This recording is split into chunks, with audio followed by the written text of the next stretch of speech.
बहू को सास फूटी आंख नहीं सुआती थी। फिर हुआ कुछ ऐसा। पूनम ने जैसे ही घर में कदम रखा, उसको अपनी बेटी रूपाली की आवाज अपनी सास कामनी जी के कमरे से सुनाई पड़ी। उसने न आओ देखा न ताओ और दन दनाते हुए अपनी सास के कमरे में घुसी और झटाक से अपनी बेटी रूपाली का हाथ पकड़ा, जो कि अपनी दादी की गोद में बैठकर लाड लड़ा रही थी, और बड़ी जोर से उस पर चिल्ला पड़ी, रूपाली, मैंने तुमसे कितनी बार इस कमरे में आने के लिए मना किया है, लेकिन तुम्हारे दिमाग में यह बात क्यों नहीं घुसती है? मम्मा, मुझको दादी माँ से बात करनी है। दादी माँ कितने दिनों बाद घर लौटी हैं। मुझको दादी माँ के पास ही रहना है। रूपाली पूनम की पकड़ से अपना हाथ छुड़ाने का प्रयास करते हुए बोली, बहू क्यों नाराज हो रही हो रूपाली पर? थोड़ी देर मेरे पास बैठने दो ना, अभी थोड़ी देर में इसे वापस भेज दूंगी। एक तरह से कामनी जी ने पूनम की चिरोरी करते हुए कहा, तुमने ही इसका दिमाग खराब कर रखा है, तभी ये इतनी बदतमीजी करती है। पूनम के दिल में सास के लिए बिल्कुल भी इज्जत नहीं थी। उसको तो कामनी जी घर में पड़े फालतू सामान से भी ज्यादा नागवार गुजरती थी। बहू रूपाली बच्ची है, बच्चे तो मन के सच्चे होते हैं। जहाँ प्यार मिलता है वहीं पर खुद व खुद दौड़े चले आते हैं। क्या बिगड़ जाएगा अगर यह 2 घड़ी अपनी दादी माँ के पास बैठ जाएगी? कामनी जी ने साड़ी के पल्लू की कोर से भर आई आंखों के आंसुओं को पोंछते हुए कहा, और रूपाली कसकर कामनी जी से चिपक गई कि कहीं उसकी माँ उसको वापस न ले जाए। लगता है रूपाली तू ऐसे नहीं मानेगी। इतना कहते ही पूनम ने तड़ाक से एक थप्पड़ उसके गाल पर झाड़ दिया और फिर उसका हाथ पकड़कर उसको लगभग घसीटते हुए अपने कमरे में लेकर चली गई। पूनम तो रूपाली को लेकर चली गई, लेकिन कामनी जी का दिल रूपाली की दर्द भरी आवाज सुनकर जार जार रो पड़ा। कितना प्यार करती है रूपाली उनको, और वो रूपाली को। आखिर दादी पोती का रिश्ता होता भी तो बड़ा प्यारा है, लेकिन पूनम को ना तो कामनी जी की भावनाओं से कुछ लेना देना है और ना ही रूपाली की भावनाओं से। कितना मना करती है कामनी जी रूपाली को उनके पास आने के लिए, लेकिन रूपाली मानती ही नहीं। जहाँ जरा सा भी मौका पाती है झट से कामनी जी के कमरे में चली आती है। इस समय भी पूनम बाजार गई हुई थी और कामनी जी आज ही तीर्थ स्थान से 12 दिनों के बाद वापस लौटकर आई थी।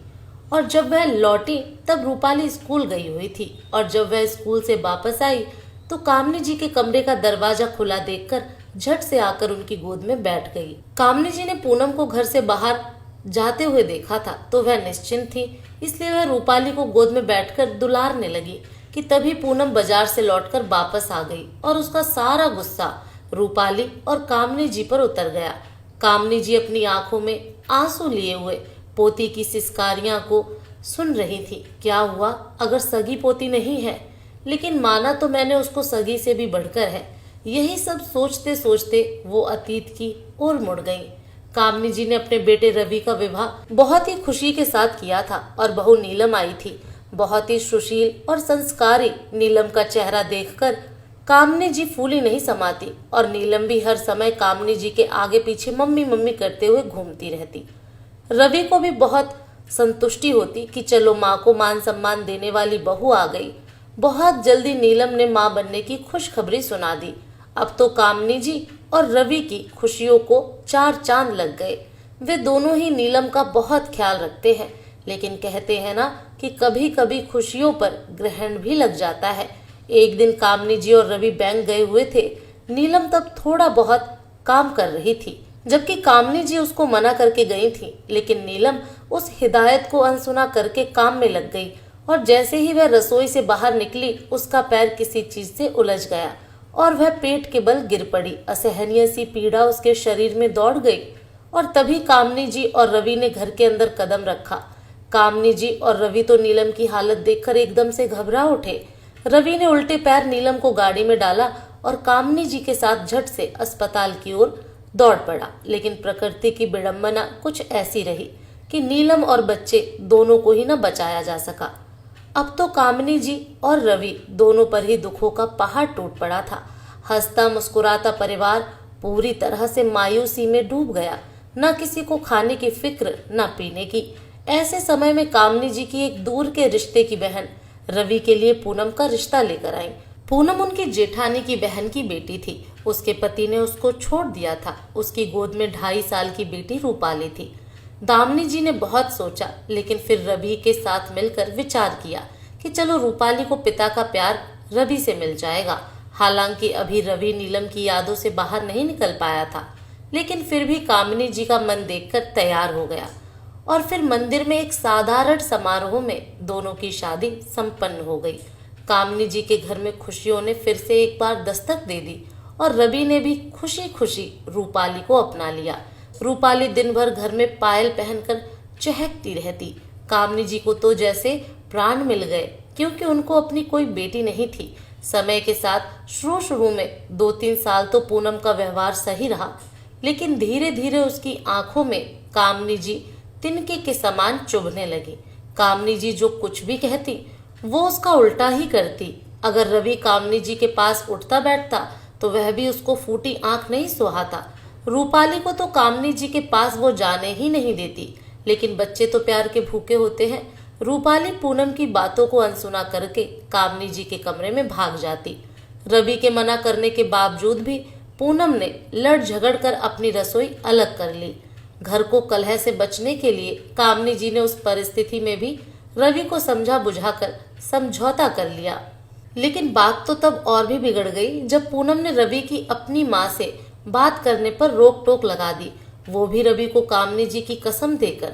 अब तो रवि बिफर पड़ा, लेकिन एक बार फिर कामिनी जी ने माँ के दिल से समझौता किया। हालांकि ये समझौता करने के लिए उनका दिल नहीं मान रहा था। भला एक माँ अपने बच्चे से बात किए बिना कहाँ रह सकती है, लेकिन बेटे के सुखी जीवन की खातिर उन्होंने अपने कलेजे पर बहुत बड़ा पत्थर रख लिया। अब तो कामिनी जी अपने कमरे से बहुत ही कम बाहर निकलती, बस रवि को कमरे की खिड़की से आंखों में आंसू भरकर चुपचाप निहार लेती, क्योंकि वह बेटे बहू के बीच कलह का कारण जो नहीं बनना चाहती थी। लेकिन रूपाली को तो कोई भी नहीं रोक सकता था। वह तो बस झट से मौका पाते ही कामिनी जी के कमरे में घुस जाती। हालांकि कामिनी जी जानती थी कि बहू को रूपाली का इस तरह उनके कमरे में आना बिल्कुल नागवार गुजरता है, लेकिन वह भी रूपाली को प्यार किए बिना नहीं रह पाती थी। आखिर जब वह इस घर में आई तो सबसे ज्यादा प्यार उसको कामिनी जी ने ही दिया, लेकिन पूनम ने उस एहसान को बिल्कुल ही दरकिनार कर दिया। अचानक रवि की आवाज से कामिनी जी की तंद्रा भंग हुई।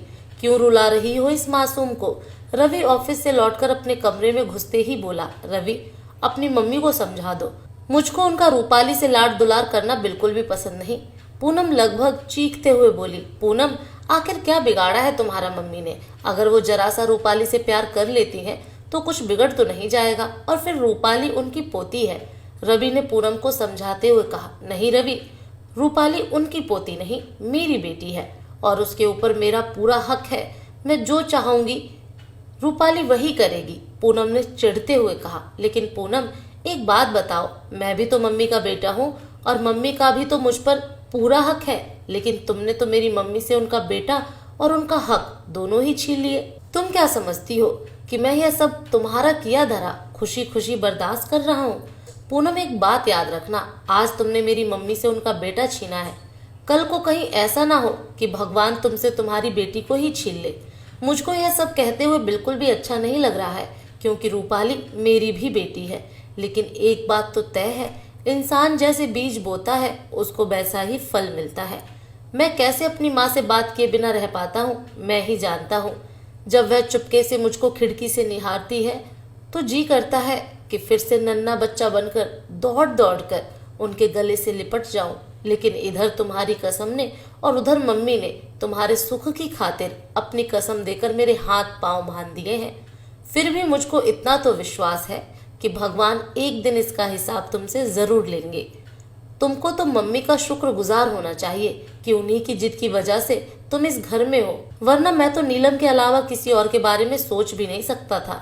इतना कहकर रवि एकदम से छोटे बच्चों के समान बिलख बिलख कर रो उठा। प्लीज रवि, रूपाली की मुझसे दूर जाने की बात ना करो, मैं तो सचमुच मर जाऊंगी उसके बिना। रवि की बातों से पूनम घबरा उठी और उसका ठंड के मौसम में भी माथे पर पसीना झलक आया। क्यों पूनम, जब बात अपने मातृत्व पर आई तो तुम भी बिलख पड़ी, लेकिन मेरी मम्मी भी तो मेरे बिना तिल तिल कर मर रही हैं। आखिर इसका क्या कसूर? कई महीनों से अंदर दबा रवि के मन का गुबार आज फूट फूट कर बाहर निकल रहा था। सॉरी रवि, मुझको माफ कर दो, मैं सचमुच एक माँ का दिल दुखाकर बहुत बड़ा पाप किया है। लेकिन मैं मम्मी जी से हाथ जोड़कर माफी मांगूंगी। वह बहुत समझदार है, देखना वह मुझको जरूर माफ कर देंगी। मैं अपनी बेटी को बिल्कुल भी नहीं खोना चाहती। इतना कहकर पूनम कामनी जी से माफी मांगने के लिए उठ खड़ी हुई। रवि पूनम का व्यवहार देखकर पहले तो आश्चर्यचकित रह गया, लेकिन फिर उसने एक लंबी सी ठंडी सांस भरी। पूनम ने रूपाली का हाथ पकड़ा और कामनी जी के कमरे में पहुंच गई। कामनी जी को सचमुच बड़ा आश्चर्य हुआ कि आखिर यह क्या माजरा है, लेकिन फिर वह पूनम की अगली प्रक्रिया का इंतजार करने लगी। मम्मी जी, मुझको माफ कर दीजिए। मुझको पता है कि आपका दिल बहुत बड़ा है। मैंने आपको आपके बेटे से दूर करके बहुत बड़ा पाप किया है, लेकिन अब आप अपने बेटे और पोती से बिल्कुल भी दूर नहीं रहेंगी। आज से हम आपका खाना भी एक साथ एक ही रसोई में बनेगा।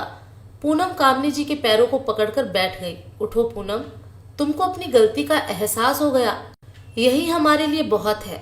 सुबह का भूला अगर शाम को घर लौट आए तो उसे भूला नहीं कहते। कामनी जी ने अपने निर्मल स्वभाव के अनुसार पूनम को उठाकर अपने गले से लगा लिया। मम्मी जी, आप सचमुच बहुत महान है। आपने एक पल भी गवाए बिना मेरी गलतियों को माफ कर दिया। पूनम तो अब रो ही उठी। पूनम बेटा, अब उठो, मुस्कुराओ। रवि को चाय बना कर दो, उसको ऑफिस से आए काफी देर हो गई है। कामनी जी ने पूनम के सिर पर हाथ रखते हुए कहा। अरे भाई देखो, मैं ना खुद ही सबके लिए चाय बना ले आया और आज बहुत दिनों के बाद सब लोग एक साथ बैठकर चाय पियेंगे। रवि हाथ में चाय की ट्रे लेकर अंदर कमरे में दाखिल हुआ। अरे रवि, तुम चाय बना लाए? पूनम चौंक कर बोली। पूनम, आज मैंने सोचा कि अपने हाथ की चाय बनाकर तुम सास बहू को खुश कर दिया जाए। और कुछ ही देर बाद घर में खुशियों के ठहाके गूंज रहे थे। दोस्तों, आपको ये कहानी कैसी लगी कमेंट करके जरूर बताएं। फिर मिलूंगी एक नई कहानी के साथ।